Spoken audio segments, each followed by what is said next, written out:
I'll introduce Dr. Philip Lubin.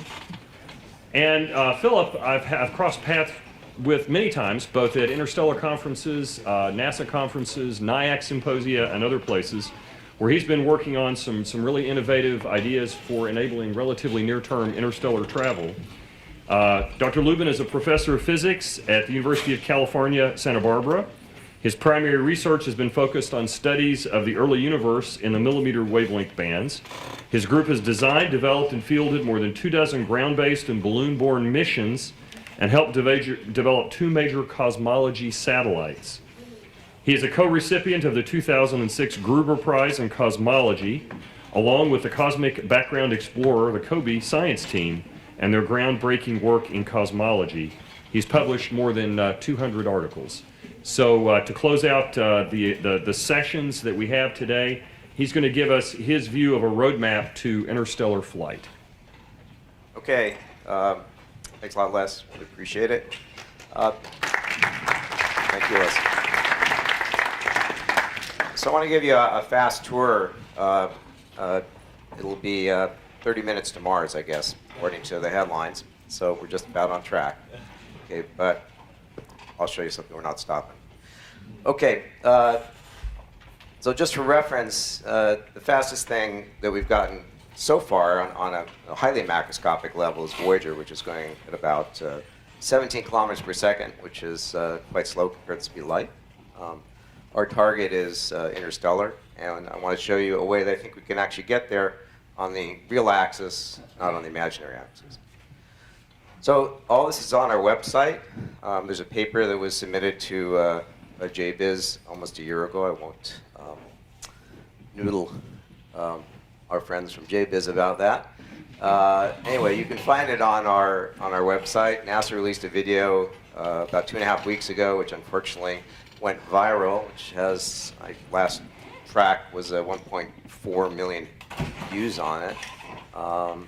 So there's a small amount of public interest in this. In fact, we had a nice talk with NASA headquarters yesterday about how to coordinate this. I just want to give you some nice quotes, because a lot of this I think you have to keep in context in terms of technological scaling. There's a famous quote from Thomas Watson, who's the president of IBM, who said there should be a world market of about 5 computers. And he was just slightly off. And that's because people don't think ahead very much. For example, the cost of a gigabyte of memory in 1955 was $1 trillion. Okay? $1 trillion. The cost of memory today is about $1 for a gigabyte. And it's more than 10 million times faster. That's technological scaling. And unless you understand technological scaling, you will not understand interstellar flight. So I must take exception with some people who want to go to interstellar missions whose time scale is vastly longer than technological scaling.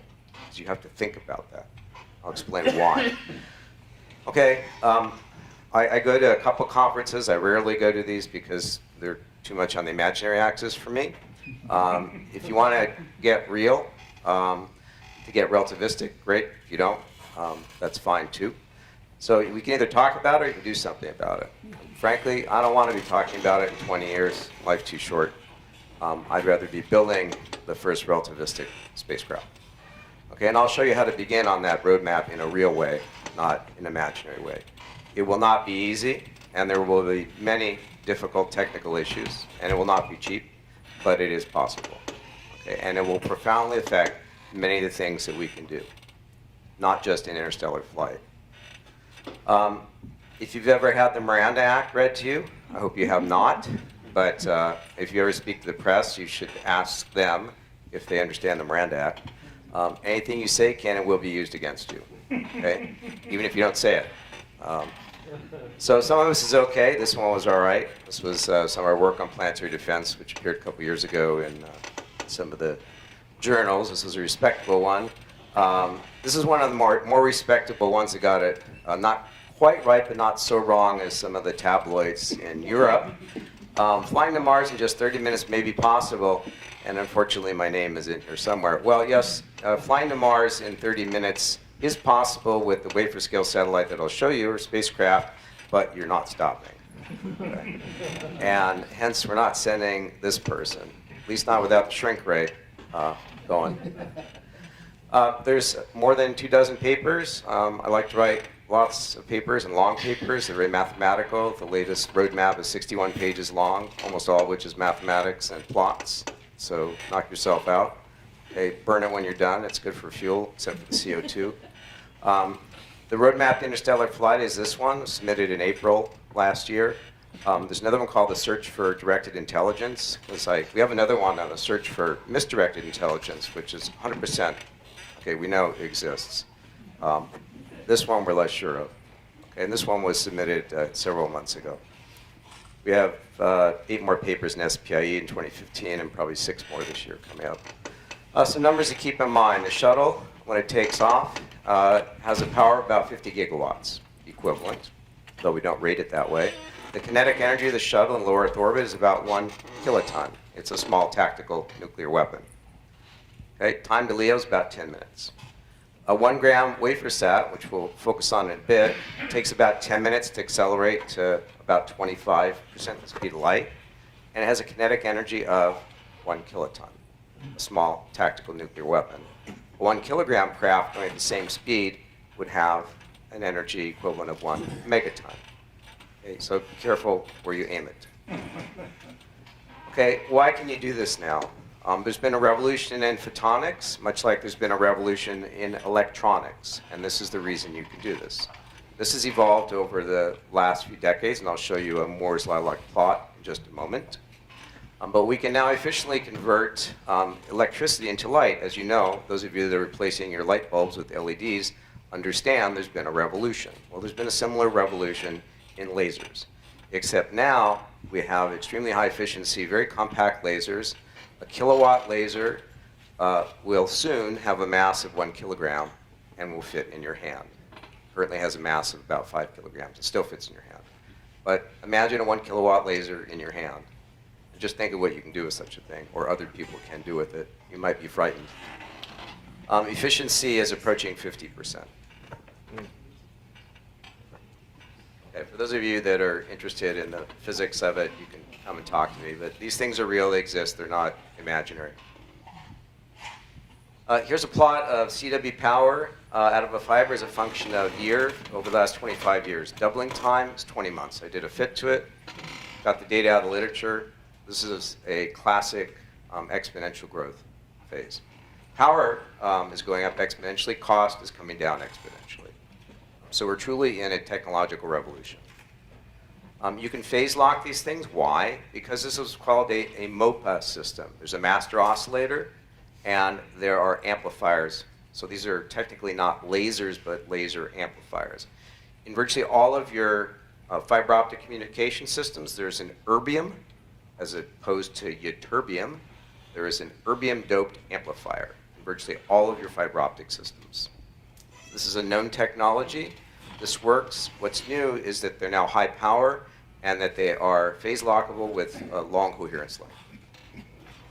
These are used for tactical systems where sometimes, unfortunately, we have an atmosphere to go through.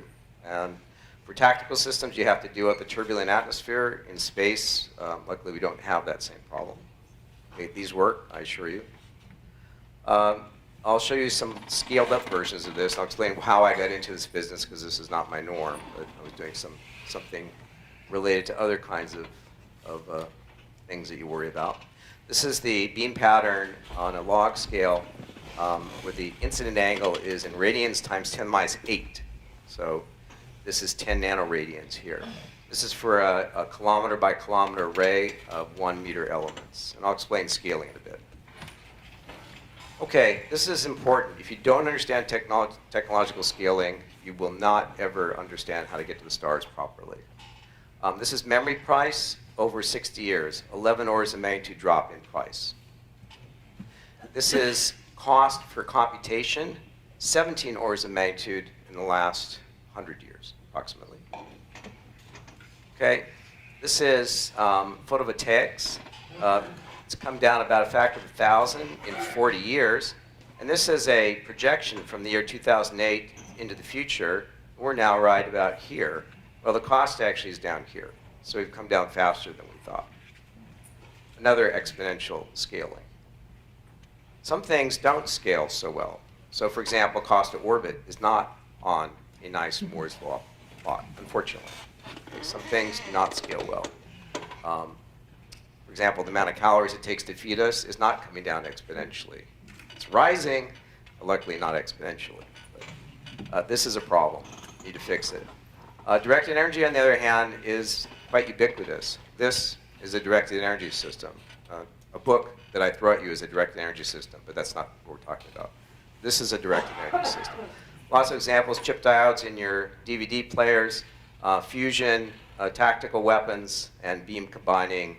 This is a Lockheed program. Also, we need low aerial mass density optics. This is the DARPA program that was producing replicated optics, had a transfer of about 280 nanometers with 60 grams per square meter. It's almost good enough for our purpose. It wasn't quite good enough for their purpose, which was a satellite looking at the Earth for reasons that I'll allow you to imagine.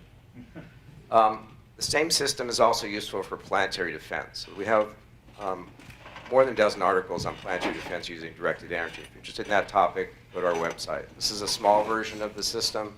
The non-standoff version goes near the asteroid, uses the asteroid as fuel, ablates the surface, and I'll show you a video at the end, blows it off. Works great. Works better than basically anything else out there, including impactors.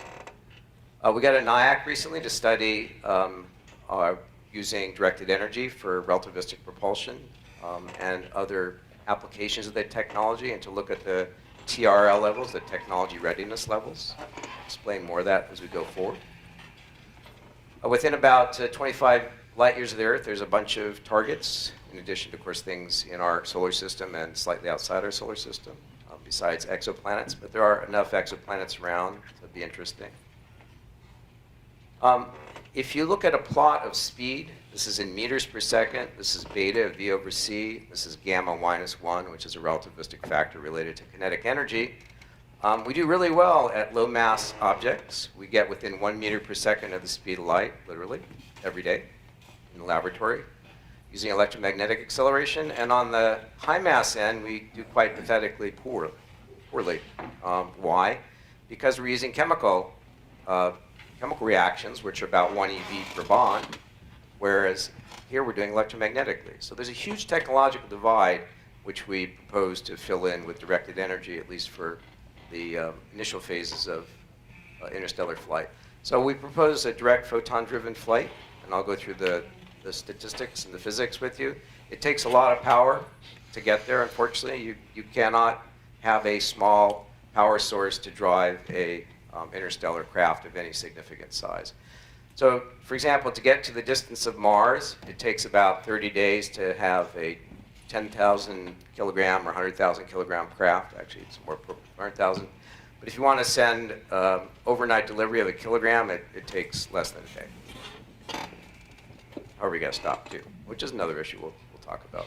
The speed at 1 AAU, for example, for a 100 kilogram craft is 1,200 kilometers per second with a class 4 system that I'll describe, which is a 10 kilometer baseline system. That's larger than the galactic escape speed at 1 AU. The base idea is pretty simple. It's been thought about for a very long time. You illuminate a target with a hose. The hose happens to be a laser, in this case, a laser array, and out it goes. Just a nice artistic rendition one of our undergraduates made up. If you like mathematics, you'll like our papers. If you don't like mathematics, just look at the pictures. Okay? The scaling for the maximum speed goes like the square root of the power, the square root of the array size. Inversely is the square root of the wavelength, and like the 1/4 power of the spacecraft mass. So just, I don't expect you to remember it, but it's all in our papers. So lots of plots in our papers, many more than I'm going to show you. You'll just look at our paper, you'll see speed versus payload mass versus array size and power, whatever parameter space you want. We have a lot of it in there. So for example, the largest arrays that you need to go interstellar are in the sort of 10 to 100 gigawatt class with a baseline of about 10 kilometers with a 1 micron wavelength, which is our target.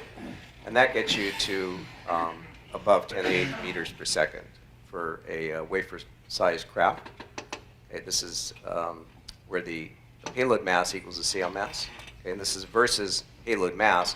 So here we go from 10,000 kilograms down to 10 to the minus 4 kilograms. So you choose what you want to shoot out. This gives you the speed that you go out at. The optimum solution when you go through the mass is when the payload mass equals the sail mass. That's where the optimum is, and it's shown in the paper.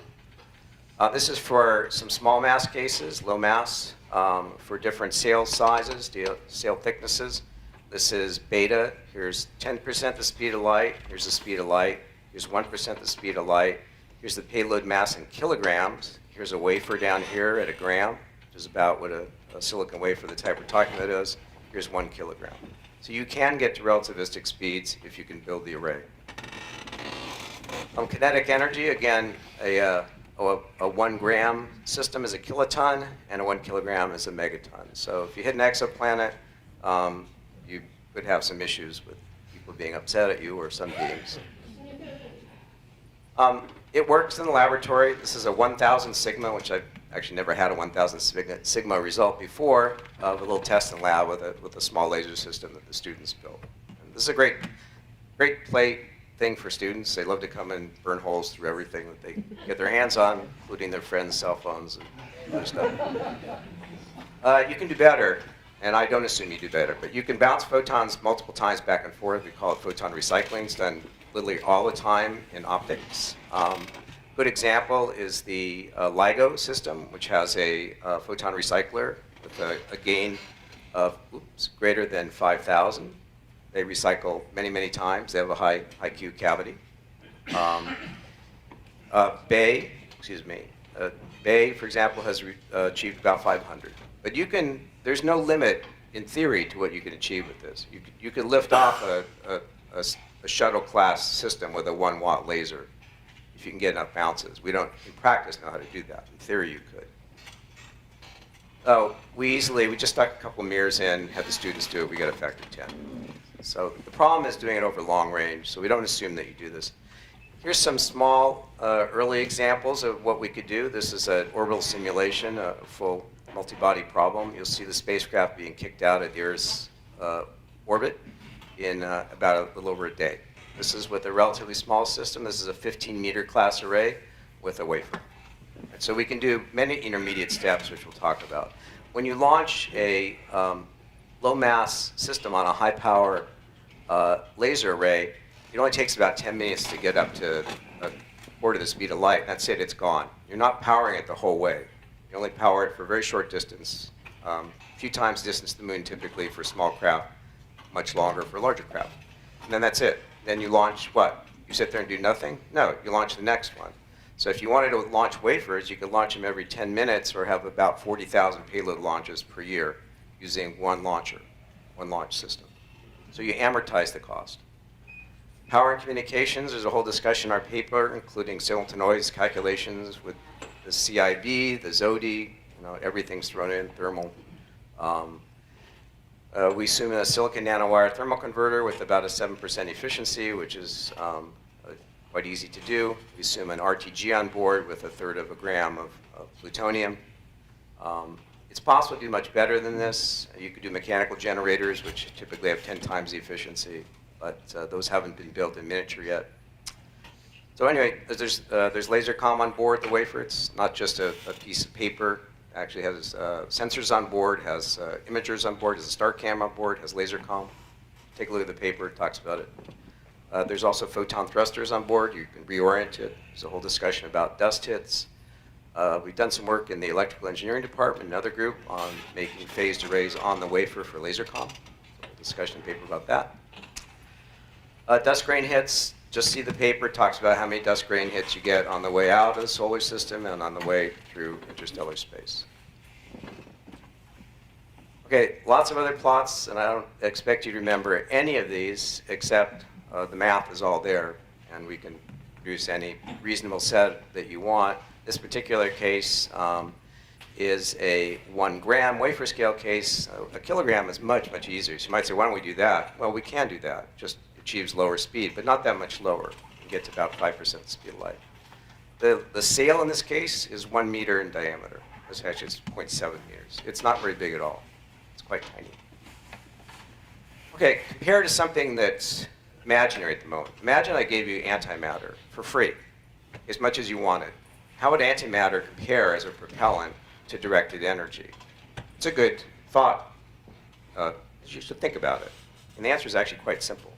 So I'll assume zero confinement mass. For reference, the best thermonuclear weapons we've ever made have a yield of about 5 megatons per ton of mass, ton of weight. Okay, that's an efficiency of about 10 to the minus 4 in terms of yield per unit of actual physical mass. So when you think about antimatter, I'm going to assume zero confinement mass. But you ought to be thinking in your head, that's ridiculous. Of course it's ridiculous. But I'm going to take the absolute best case for antimatter and compare it to a realistic case for directed energy. Assume zero reaction chamber mass. Assume zero divergence out the exhaust cone. All these are ridiculous. Assume low cost of production of antimatter.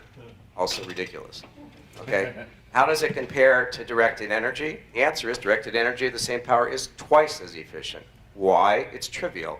Take this laser and point it that way. The laser's pushed this way, yes? Take the laser and point it this way and have a mirror, you get twice the momentum transfer. It's trivial.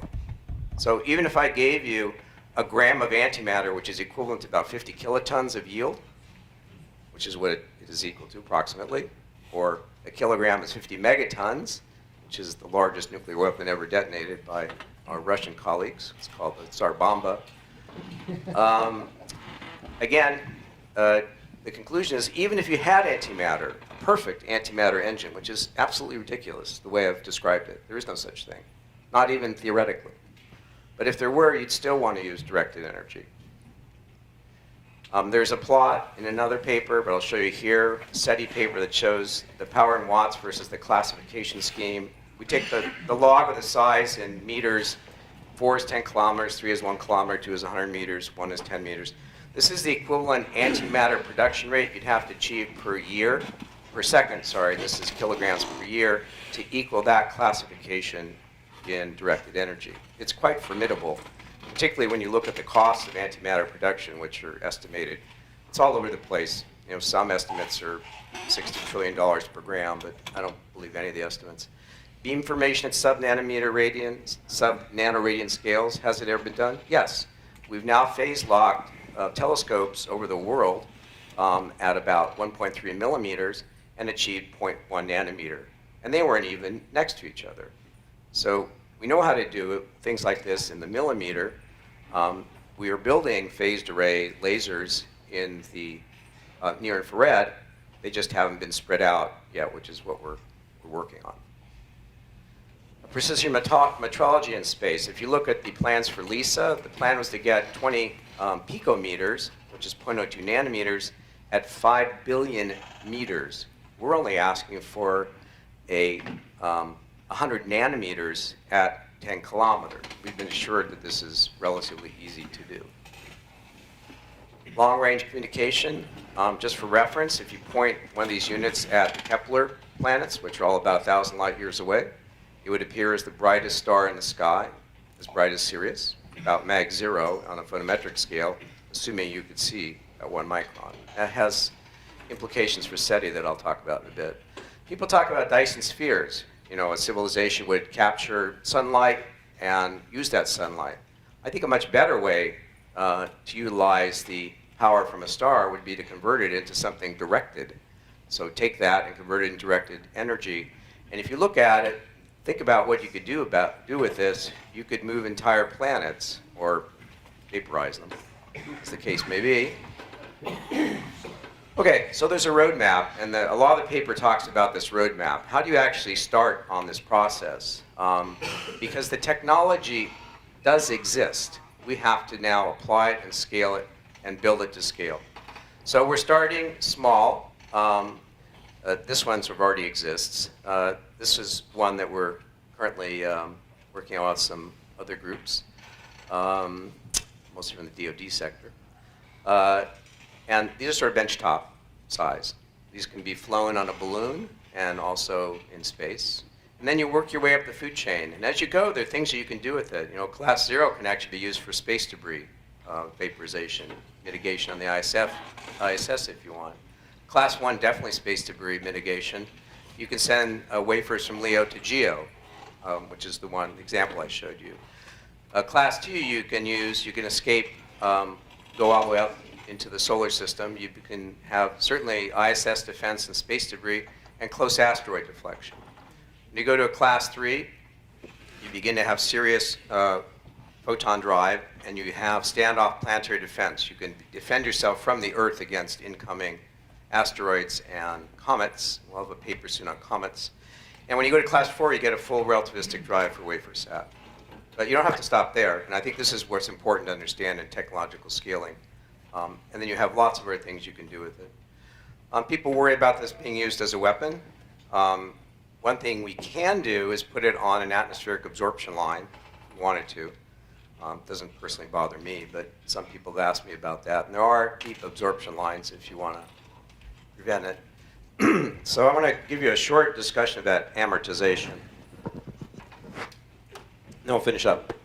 This is not like Apollo. This is not a short-term effort, and I think you have to see it as something which is not. This is a long-term effort where you're building one directed energy driver that does many, many things. It really has radical transformative properties.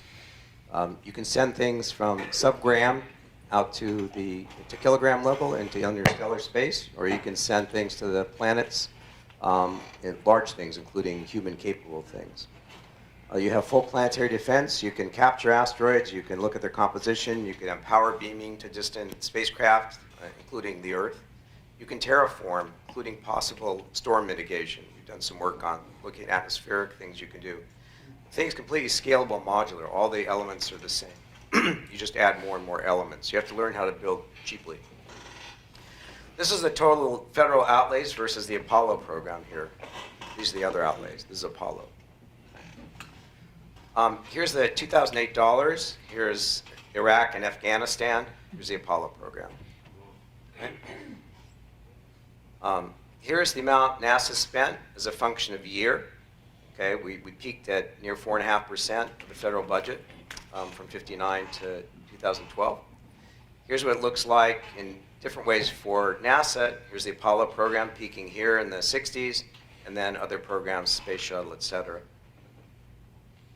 Okay, so what would it really take? It's not going to be easy and it ain't going to be cheap. All right, so you just have to accept that. But it is possible. It requires a national and I believe an international commitment and a private sector commitment, which we're getting some interest in. But it does have completely radical implications.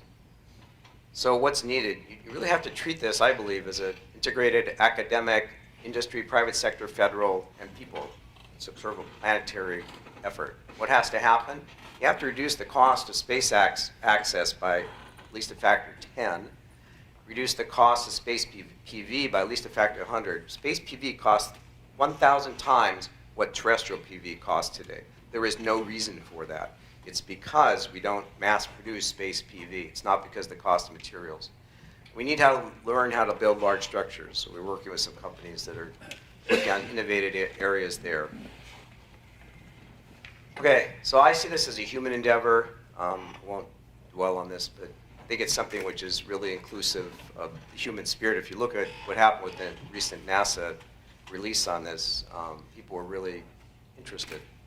So when opinions fail, try using facts. I hate to do this, but be realistic. Okay, frankly, we're not designed for interstellar flight. Sorry for saying so, but you're largely useless. If you look at yourself or me, greater than 99% of us is just excess mass, right? Bless you. I agree. So we're very high maintenance. You know some high maintenance people, but we are high maintenance. It takes about 1 kilogram per person per day to keep us going. We don't have a sleep or hibernate mode. We have a blue screen of death every once in a while, so we have a Microsoft OS. We need to be, in my opinion, genetically modified for interstellar use, and we need some sort of human-machine hybrid mode. I'm not a fan of sending people to the stars at the moment at all. Sorry.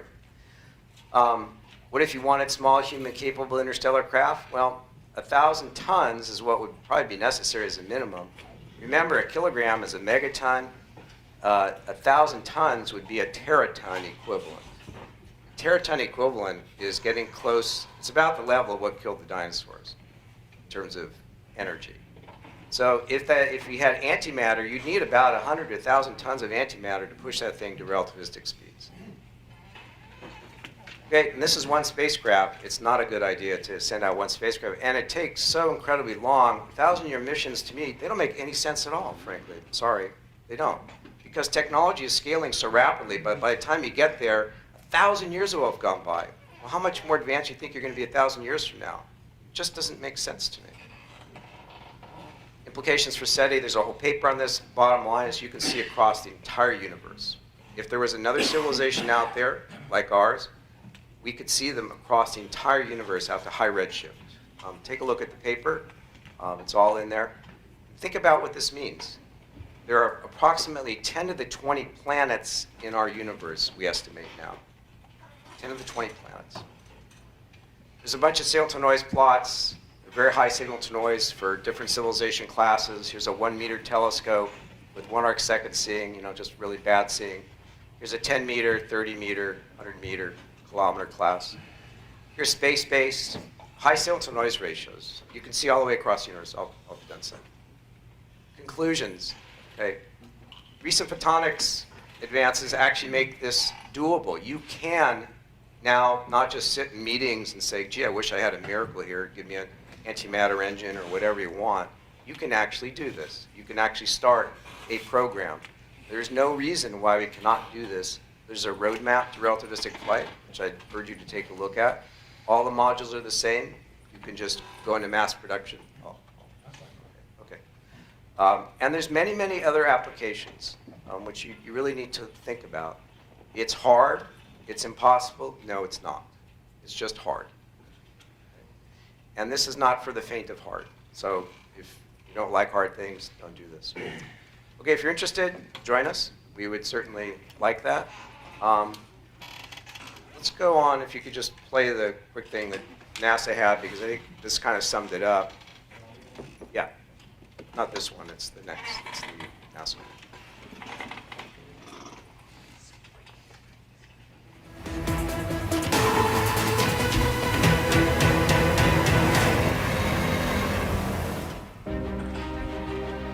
Here's the dilemma. We know how to get to relativistic speeds in laboratory. We do it all the time. And then we go to the macroscopic level, where things like aircraft, cars, spacecraft, we're pathetically slow. So the question is, can we bridge that gap between what we do now on the macroscopic level with chemical binding energies to relativistic speeds, which are done with electromagnetic acceleration? The shuttle, when it would take off, or the SLS, when it will take off, will have a power off the launch pad of between 50 and 100 gigawatts. Turns out, to get to relativistic speeds with the spacecraft we're talking about, you need basically the same power level. And for about the same amount of time. It takes 10 minutes to get to orbit with the shuttle. It takes us 10 minutes to get to 30% the speed of light with about the same power level, just using different technology. We could propel a 100-kilogram robotic craft to Mars in a few days. If you want to push something like shuttle class, it takes you roughly a month to get there. Within about 25 light years of the Earth, there's actually quite a few potential exoplanets and habitable things to visit that may be habitable. We don't know, of course. And so there are many targets to choose from. The closest is Alpha Centauri, which is about 4 light years away. So photon-driven propulsion is not a new idea. It goes back to the beginnings of thinking about light in both the classical and the quantum mechanical way. There are recent advances which take this from science fiction to science reality. There is no known reason why we cannot do this. There's a roadmap, which you can look at in our paper, to relativistic flight. The system is completely scalable modular, built any size you want, from a tiny one to a gigantic one. Once they put that online, which was not my doing, the voice there is from a NASA talk I gave, which was not, it was videotaped, but they overlaid their stuff. It was not my idea to do this at all. It was not my idea to submit it. But when they submitted it, it just went nuts. As I said, it's 1.4 million or something views. And they've gotten so much input on this that it's become interesting. So, okay, I'll stop. Let's take questions. We can definitely take about 2 questions, and then we'll need to move on. I'm sure there are going to be some, right? Who's got the mic? Yes, I take issue with at least one portion of this, and that's your concept of reusing photons. Because what you have is a large stationary mirror, and a mirror which is receding faster and faster every time a photon is hitting it. The way to look at this is something that Robert Forward wrote about in the 1970s. The photon disappears when it enters the receding mirror and a new one is ejected, but because it's from a receding mirror, both its energy and its momentum goes down. So Right, I so- don't think that you can definitely recycle photons. There is a limit to this. Yes, so, and I don't agree with your objection, except in one exception, that there's a paper, Kulkarni and Lubin, related to someone I know, that has the full relativistic solution of photon recycling. And the answer is that photon recycling works really well at low speeds. As you get to higher and higher speeds, the photon recycling multiplier goes away completely. Okay. Of course. Yes, I agree with there's you, a whole and paper on that. I just want to let you know that in 2001 and 2002, when Tommy Gold predicted the solar sails wouldn't work, I looked at the basic energy and momentum conservation, and you do have to assume that as it gets faster and faster. There's a full relativistic solution, knock yourself out, goes over efficiency and everything. I agree with you. Okay, one more question. With what precision can you work in course adjustments in a directed energy, say just a few gram object to Mars or something? You're talking about on the spacecraft itself? Yes. Yeah, so the spacecraft does not assume that the laser from the ground is powering it, although it turns out that out to almost a light year, you can produce enough power to power all the subsystems just from the laser being photoconverted on board if you want, but that's not what we assume. There's a small RTG on board that provides of order a few tens of milliwatts of electrical power. You store that up and you burst out a watt onto a laser comm system, which is sufficient to get data back to the Earth. It's not as elegant as you might like. The kilogram class systems are better. In terms of maneuvering, there are photon thrusters on the wafer, and there's a whole discussion in the paper about dust perturbations. When you get hit by a dust grain, you get slightly jostled. That comes back to equilibrium pretty rapidly because of the photon thrusters. There's also a discussion about how long does it take you to point, say, back to the Earth versus looking at a planet. It happens relatively rapidly, being hundreds to thousands of seconds, which is rapid enough. In terms of course trajectory movements, that's a lot harder using the photon thrusters. It turns out you can move about 1 AU over the course of the flight, which is not great. This is, again, for the worst case for the wafer. So we're looking at some electrospray and other possible ion engine-like microthrusters on board, which are now possible to do on the microscopic level. So don't know yet, but we can at least have attitude control. And as you know, adjusting bad attitudes is a really good idea. On that note, thank you very much. You're welcome.